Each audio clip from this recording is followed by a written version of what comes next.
Bom dia, alunos e alunas, tudo bem?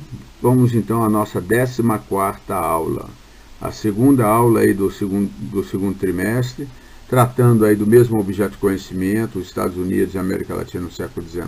Particularmente nessa aula trataremos dos Estados Unidos, continuar então aí a parte da expansão territorial dos Estados Unidos, as justificativas ideológicas, o Destino Manifesto, doutrina Monroe, e aí por diante. Então, gente, vamos olhar com atenção, ouvir bem essa aula aí, que vai ser bastante interessante e que vai ser bastante útil para vocês aí nas avaliações, vestibular e etc.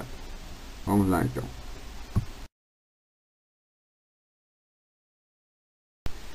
Desde a independência dos Estados Unidos e o próprio reconhecimento da independência pela Inglaterra, a Inglaterra nunca assimilou muito bem que teria perdido, sempre manteve ali uma esperança de reaver as suas colônias ali da América, as 13 colônias. E, de certa forma, isso daí ainda ficou latente, né, e gerando alguns conflitos ali entre os Estados Unidos e a própria Inglaterra. Então, ocorreu então no período de 1812 a 1815 uma guerra anglo-americana, que ficou conhecido como Segunda Guerra de Independência, que praticamente consolidou a independência dos Estados Unidos, né, e ajudou a criar uma identidade nacional. Esse conflito que ocorreu por questões até mesmo econômicas, porque a Inglaterra começou a ver os Estados Unidos como um concorrente em termos de comércio internacional, de mercado, né, e questões de soberania que ela ainda não tinha assimilado totalmente, que teria perdido essas colônias. E isso tudo ocorreu dentro de um contexto das repercussões das guerras napoleônicas que ocorreram ali na Europa, né, que houve ali uma crise grande ali entre o antigo e o novo regime, né? Então as guerras napoleônicas, tudo está dentro desse contexto aí. Havia também um interesse expansionista dos Estados Unidos sobre o Canadá, que era um domínio inglês ainda. Então esse interesse expansionista e mais outras questões econômicas, de soberania, acabou tornando a situação assim quase que insustentável e gerou o conflito aí anglo-americano, no qual os Estados Unidos foram derrotados, mas não houve perdas territoriais. Mas mesmo derrotados, a guerra reavivou o espírito americano, o espírito nacionalista americano.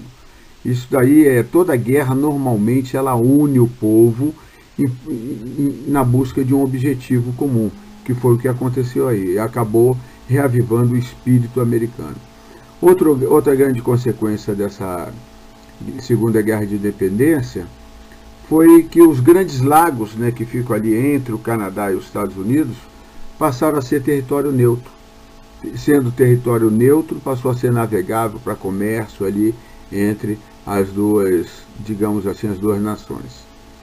E também marcou ali o término dos interesses ingleses nos Estados Unidos da América, nas suas antigas colônias. Interesses de retomar as colônias. Passou a ter, como teve durante todo o período, desde a independência, que não cessou, interesses econômicos sempre teve, entendeu? Então havia sempre um comércio intenso ali entre os Estados Unidos e a Inglaterra. Mas acabou o interesse em termos de metrópole e colônia, de recolonizar, digamos assim, os Estados Unidos. Agora nós vamos detalhar como se deu essa expansão territorial. Quais as justificativas ideológicas e quais as principais consequências? Nós vimos na aula anterior aquele quadro, que está aí no fundo desse slide aí, que materializava praticamente todos os aspectos dessa expansão territorial. Mas agora nós vamos ver no detalhe, passo a passo, né, bem metodicamente ali, como é que foi, em que período que foi, que tipo de anexação que foi, se foi comprado, se foi resolvido diplomaticamente, se foi por guerra, como se deu essa expansão. Agora então nós vamos detalhar e verificar no detalhe como é que foi isso. Vamos ver então como que se deu essa ocupação. Vamos partir ali do início das 13 colônias. As 13 colônias, como vocês sabem, ficavam na costa atlântica, na costa leste. E a expansão se deu para o oeste em direção ao Pacífico. Então nós vamos ver que a primeira fase aí foi justamente a fase ali das 13 colônias, que tiveram início de sua colonização no início do século XVII. Teve um empreendimento privado na colônia de Virgínia, e depois em 1620 os puritanos do Mayflower, que vocês já viram nas aulas anteriores, né, que eram fugitivos políticos e religiosos da Inglaterra, que vieram para se estabelecer ali e tinham uma certa autonomia, porque a própria Inglaterra não centralizava muito a administração da colônia. Então isso aí foi a formação original das 13 colônias na costa leste. Tá? Então foi o princípio aí de tudo. A primeira expansão para o oeste se deu exatamente com a independência, tá? Com o reconhecimento da independência das antigas 13 colônias pela Inglaterra em 1783, que foi o Tratado de Paris ou o Tratado de Versalhes de 1783. Não confunda que tiveram diversos tratados de Versalhes ao longo da história. Esse é o de 1783. Nesse tratado, a Inglaterra reconheceu a independência, tá? E ficou como pertencente às 13 colônias, que agora ficaram independentes. O limite oeste passou a ser o rio Mississippi. Então, todo esse território que vocês estão vendo aí, ó, que vai ali do limite das 13 colônias até o rio Mississippi, ao sul da região dos Grandes Lagos, tá? Todo esse território aí passou a ser um território pertencente às antigas 13 colônias, agora independentes, a Confederação dos Estados Unidos. E também nesse tratado ficou acertado, além dos limites, né, que seria o rio Mississippi, os Grandes Lagos ao norte, o rio Mississippi ao oeste, o território da Flórida foi devolvido para a Espanha, que fica aí na porção sul aí das antigas 13 colônias, tá? E o território da Louisiana, que passou para a França. Então houve uma primeira expansão aí, cujo limite natural era o rio Mississippi, tá? E destaco aí também a Lei Noroeste, de 1787, em que foi aprovado por unanimidade no Congresso da Confederação dos Estados Unidos, criando o Território Noroeste, que era o território ali limitado pelos Grandes Lagos ao norte, tá? A leste e ao norte do rio Ohio, e a oeste limitado aí pelo rio Mississippi. É uma porção norte desse território aí que foi reconhecido como sendo das 13 colônias aí, cujo limite era o rio Mississippi. Então essa lei noroeste foi uma primeira legislação, então, aprovada por unanimidade, como eu disse, reconhecendo aí o primeiro território organizado aí entre os Apalaches e o rio Mississippi, na porção noroeste aí do novo território da Confederação dos Estados Unidos. E a Confederação dos Estados Unidos continuou aumentando seus territórios para o oeste, em direção ao Pacífico. Isso se deu de diversas formas, algumas foram através da compra, outros acordos diplomáticos e até mesmo guerra, como foi o caso com o México. E agora nós vamos ver essa parte aí que está destacada, né, em que os Estados Unidos comprou da França, em 1803, a Louisiana. Lembra lá que o Tratado de Versalhes, ou de Paris, em 1783, a França ficou com a Louisiana? No contexto das guerras napoleônicas na Europa, a França de Napoleão estava precisando de recursos para a guerra, então ela vendeu a Louisiana para os Estados Unidos. Isso em 1803. Então, aumentando ainda mais o território dos Estados Unidos em direção ao oeste, em direção ao Pacífico.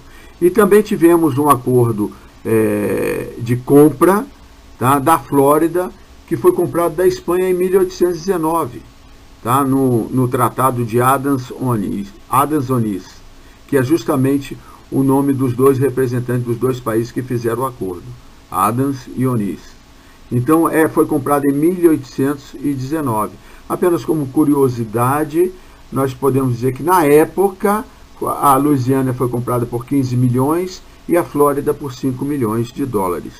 Tá? Esses 15 milhões de dólares da época era um preço muito baixo, tá? Para a extensão territorial que foi negociada, que corresponderia hoje a 300 milhões de dólares. O que são 300 milhões de dólares hoje? Não é quase nada, em termos desse território que foi negociado, aí que vocês podem ver que tem uma grande extensão territorial. A região do Oregon, que nós vemos aí na porção noroeste deste mapa, que está destacado aí, tá? Era uma região que estava ocupada tanto por ingleses quanto por norte-americanos. E havia um atrito, uma disputa por essa região aí. Então, através da diplomacia, a região foi cedida pela Inglaterra em 1846. Tá? Então, foi quando, através da diplomacia, se adquiriu aí a região do Oregon. Então, praticamente aí em 1846, os Estados Unidos conseguiram chegar no Pacífico, na região noroeste aí do território, tá? Oregon, que ele é limitado aí, ele se debruça sobre o Oceano Pacífico. E foi através da diplomacia. Então nós tivemos aí até agora regiões compradas e regiões adquiridas ou anexadas através da diplomacia. Ok? Agora, nós vamos ver como é que se deu aí essa fase final da marcha para o oeste em direção ao Pacífico. Foi justamente através da conquista militar, através de uma campanha militar contra o México, que se deu de 1836 a 1845. Existe até uma frase popular mexicana, né, conhecida no México, que diz o seguinte, e está inclusive no livro didático dos senhores, que eu vou ler aqui, ó. Pobre México, tão longe de Deus e tão perto dos Estados Unidos. Que azar que teve o México, hein, pessoal? Tão longe de Deus e tão perto dos Estados Unidos. Os Estados Unidos, com seu expansionismo em direção ao oeste, ele não podia deixar de cobiçar as terras ali do norte do México.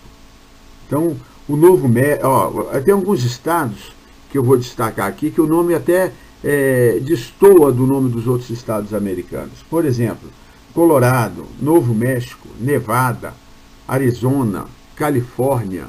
Então, todos esses estados anteriormente pertenciam ao território mexicano, foram anexados através da guerra. E justamente uma região ali que, aí no mapa vocês estão vendo ali como Texas, Califórnia e Novo México, é uma região rica em minérios, com bastante vida selvagem, búfalos, cavalos selvagens e tribos indígenas que viviam espalhadas por ali e que eram pouco povoadas. E o governo mexicano, na época, é um governo muito fraco, com pouca força, descentralizado. Ele não tinha como controlar todo aquele território. E tudo começou na campanha do Texas. O Texas, na realidade, era território mexicano, tá? Em 1836, por questões de divergência, ali, particularmente com relação à escravidão, porque o Texas ele queria manter a escravidão e o México tinha abolido a escravidão em seu território, e o Texas tinha uma outra característica também, tinha muito norte-americano, muito estadunidense, plantando e usando a mão de obra escrava para plantar algodão, aquelas plantations que nós vimos lá, que era característica ali das colônias, das 13 colônias ali, particularmente da porção sul. Então tinha muito norte-americano ali que dependiam da mão de obra escrava. E por essa divergência que teve frontal com o governo mexicano, eles declararam sua independência em 1836. Houve conflito, houve guerra. Sim, houve. Mas eles conseguiram vencer as tropas mexicanas e foi reconhecida então a independência do Texas no Convênio de Velasco. Então eles legalizaram a escravidão e solicitaram a anexação aos Estados Unidos. Solicitaram isso em 1836, mas só foi aceita em 1845. E justamente essa aceitação da anexação do Texas aos Estados Unidos, o México ainda não tinha reconhecido a perda do Texas, gerou ali o rompimento das relações diplomáticas do México com os Estados Unidos, que foi evoluindo para um conflito logo depois, justamente para que culminou com a conquista aí da Califórnia e do Novo México em 1848, no Tratado de Guadalupe Hidalgo. Então, a conquista ela concluiu realmente ali em 1848 com esse Tratado de Guadalupe Hidalgo. E teve ainda uma pequena porção ali ao sul da Califórnia que foi comprada ao México em 1853. E com isso aí nós encerramos aí, digamos assim, essa marcha para o oeste, consolidando ali praticamente as terras contínuas dos Estados Unidos da América do Norte.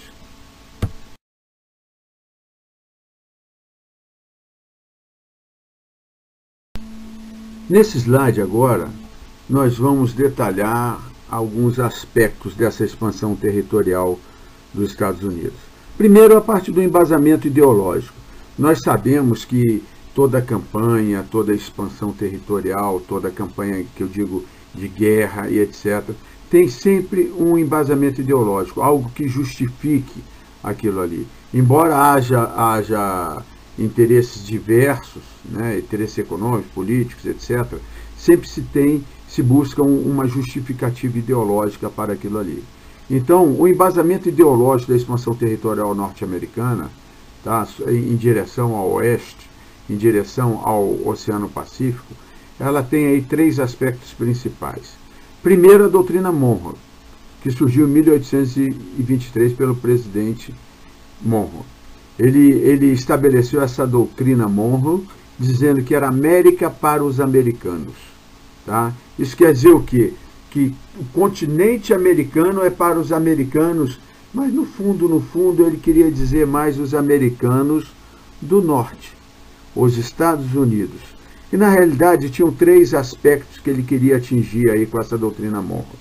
Primeiro, que havia na Europa a Santa Aliança, que era um movimento das monarquias que buscavam combater o novo regime que estava surgindo com a Revolução Francesa, combater as repúblicas e manter as monarquias, e até mesmo restabelecer as colônias que pertenciam a essas monarquias. Então, para a própria segurança dos Estados Unidos, era importante essa doutrina Monroe. Então, era a segurança dos Estados Unidos contra a Santa Aliança da Europa, que é a união das monarquias europeias, que queriam manter o antigo regime. Outra justificativa é o próprio expansionismo norte-americano, que buscava expandir em relação ao Oceano Pacífico. E também a própria reserva de mercado. A reserva de mercado dos Estados Unidos, dos países que estavam surgindo. Então, os países que estavam se tornando independentes das metrópoles europeias, os Estados Unidos queria comerciar livremente com eles. Tanto é que os Estados Unidos sempre foram ali os primeiros a reconhecer a independência das novas nações americanas que estavam surgindo. Então, tudo isso estava dentro da doutrina Monroe. A América para os americanos. Leia-se, americanos do norte. E o próprio corolário Polk, que foi uma diretriz ali do presidente Polk, americano, tá? Que dentro do contexto aí da doutrina Monroe também, e que foi adotado pela primeira vez ali nas anexações ali dos territórios que pertenciam ao México, particularmente o Texas, né? E que os Estados Unidos se dizia aberto à incorporação de novos estados que desejassem. Vocês sabem ali que eu falei no slide anterior que o próprio Texas, ele se tornou primeiro independente e depois ele solicitou a anexação aos Estados Unidos. Então foi dentro desse corolário Polk que os Estados Unidos aceitou a anexação do Texas. O que era conveniente, ele estava aumentando o seu território, ele estava expandindo para o oeste, ele estava enriquecendo e conquistando e expandindo seus territórios. Então o corolário Polk estava dentro aí do contexto da doutrina Monroe, tá? E que qualquer nação nova ali da América que quisessem incorporar os Estados Unidos poderiam manifestar esse desejo e poderiam incorporar aos Estados Unidos, como novo Estado dos Estados Unidos. Esse era o corolário Polk.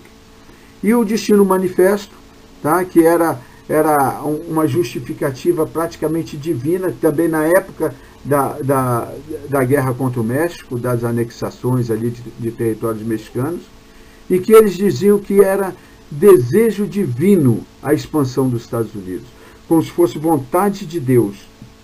Era um destino manifesto. Era vontade de Deus ao povo escolhido norte-americano, para que ele pudesse levar a liberdade e a democracia para os outros povos. Bonito isso, né? Só que, na realidade, eles queriam levar a liberdade e a democracia para os outros povos, era só isso? Eles queriam expandir seus territórios, aumentar sua riqueza e expandir seus territórios em direção ao Pacífico. Isso entrou como uma luva também para justificar, embasar ideologicamente a expansão norte-americana para o oeste em direção ao Pacífico. E nós vimos também que a expansão territorial se deu por diversas formas, por tratados de diplomacia, por compras e por guerras. Então nós vimos aí, por tratados de diplomacia, a região que foi, logo após o reconhecimento de independência, a região que foi ali dos Apalaches até o rio Mississippi, depois a própria anexação do Oregon, da Inglaterra, isso daí foi por tratado de diplomacia. E por compras, a Louisiana, da França, e a Flórida, da Espanha, que nós já vimos no slide anterior, e o Alasca, que eu não falei ainda, que foi comprado da Rússia. Então, também a anexação do Alasca, também em meados do século XIX. E por guerras, que se deu ali a anexação do Texas, se tornou independente do México por guerra, pelo conflito, mas depois solicitou a anexação aos Estados Unidos. E depois por guerra, que foi a conquista do Novo México e da Califórnia, que foi tomado do México através da guerra. Então tudo isso daí foi ali o detalhamento da expansão territorial dos Estados Unidos em direção ao oeste. Temos aí mais uma obra, aí no caso já uma gravura, né, de 1869, mostrando o movimento migratório, tá, para o oeste, quer dizer, a marcha para o oeste.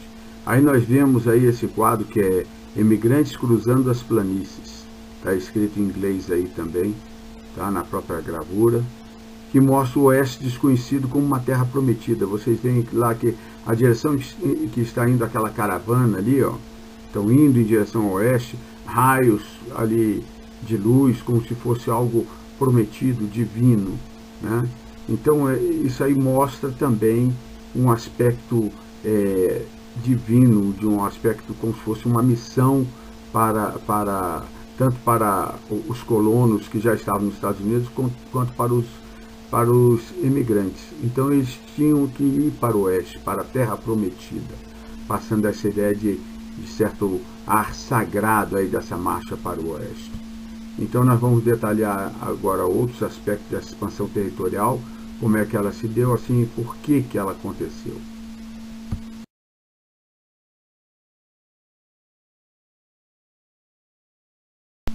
Essa expansão territorial, né, essa marcha para o oeste, pode ser quantificada em números. Então nós temos aí os Estados Unidos, de uma população de 3,5 milhões em 1776, passou para 30 milhões em 1860, quer dizer, menos de 100 anos depois, ele quase multiplicou por 10 a população. E esse aumento populacional foi graças à imigração europeia. A Europa, no século XIX, vivia conflituosa lá, com guerras nacionalistas, com diversos problemas, com falta de terras, com desemprego, com fome. E os Estados Unidos, sabedor disso e precisando de gente para expandir e ocupar seu território, fazia ofertas, fazia propaganda contra isso. Então oferecia terras baratas, oferecia trabalho, quer dizer, precisava de mão de obra. Então, era uma política de aceitação de imigrantes. Ao mesmo tempo que os Estados Unidos buscavam uma postura isolacionista em relação aos problemas europeus, ele oferecia, ele aceitava a imigração. Tá? E essa imigração era muito bem-vinda, até mesmo porque estava expandindo para o oeste e precisava ocupar essa terra, precisava tornar produtiva essa terra. E esse crescimento populacional de imigração, se ele for feito de maneira desordenada, se não tiver onde empregar esse povo todo, se não tiver demanda por mão de obra, se não oferecer terra para ocupar, ele pode ser desastroso. Então, por isso, foi criado ali a Lei da Terra dos Estados Unidos, que é Homestead Act, em 1862, né, em que eles utilizaram o conceito de propriedade de John Locke. Qual era o conceito de propriedade de John Locke? É que o conceito de propriedade, você se torna proprietário daquela terra quando você ocupa e faz ela produzir. Simplesmente ter a terra para especular não seria abrangido pelo conceito de propriedade de John Locke, esperá-la valorizar. Isso não é o conceito de propriedade de John Locke. O conceito de propriedade de John Locke é que ela se torne produtiva. Então, essa lei de terra dos Estados Unidos, oferecendo terra barata para os imigrantes, para que eles ocupem e façam ela se desenvolver, que plantem, que produzam, que criem. Então, isso daí foi muito importante para a ocupação das terras aí que os Estados Unidos foi anexando do oeste em direção ao Oceano Pacífico. E o desenvolvimento econômico se deu graças a isso, essa mão de obra abundante, que se tornava também um mercado consumidor, né? E isso tudo aí favoreceu o crescimento, a expansão industrial, agrícola, comercial e até mesmo mineradora dos Estados Unidos. Tá? Então, e com a produção, com os imigrantes produzindo, recebendo terra e tornando ela produtiva, eles ofereciam mais matéria-prima, particularmente o algodão para a expansão industrial americana. E sem contar aí a busca por minérios, etc., que a região do oeste era rica em minérios também. Então, essa expansão territorial, ela ocorreu juntamente com o enriquecimento dos Estados Unidos. Em pouco tempo, os Estados Unidos da América se tornou uma das nações mais ricas do mundo, graças à imigração, à oferta de terras, à disponibilidade de mão de obra, né, e à produtividade dessas terras, que também, esse ocupante das terras também se tornando ali um mercado consumidor interno, que sempre foi muito importante para a economia americana. Agora vamos detalhar um pouco mais a doutrina Monroe. Vocês veem aí nessa gravura, tá, simbolizando ali como se fosse um soldado americano protegendo o continente americano da ambição da Santa Aliança, que está ali aqueles nobres, aqueles monarquistas, etc., da Europa, como se estivesse de olho na América, no mercado consumidor da América, em recolonizar a América. Então foi nesse contexto dessa gravura aí que o presidente americano criou a doutrina Monroe, em 1823. A América para os americanos. Resumindo, era isso. Agora, a gente tem que interpretar bem que América para os americanos, o que queria dizer isso? Primeiro, politicamente, uma postura isolacionista frente à Europa. Quer dizer, os problemas europeus são problemas europeus. Não tragam os problemas europeus para a América. Segundo, uma proteção contra as tendências recolonizadoras das nações europeias, que viam a América como colônias ainda, querendo recolonizar. Então, após o Congresso de Viena, havia esse risco. Então, também era uma proteção contra as tendências recolonizadoras. E a própria pretensão imperialista norte-americana de reservar o mercado do continente americano para os Estados Unidos, que é muito importante para ele também, além do grande mercado interno que ele tinha, também exportar e comprar matérias-primas do próprio continente americano. Então, tudo isso daí está dentro dessa doutrina Monroe. interesses americanos para a América e uma postura isolacionista frente à Europa, e que, como se fosse uma reserva de mercado também do continente americano para os Estados Unidos. Compreenderam bem isso aí? Ok?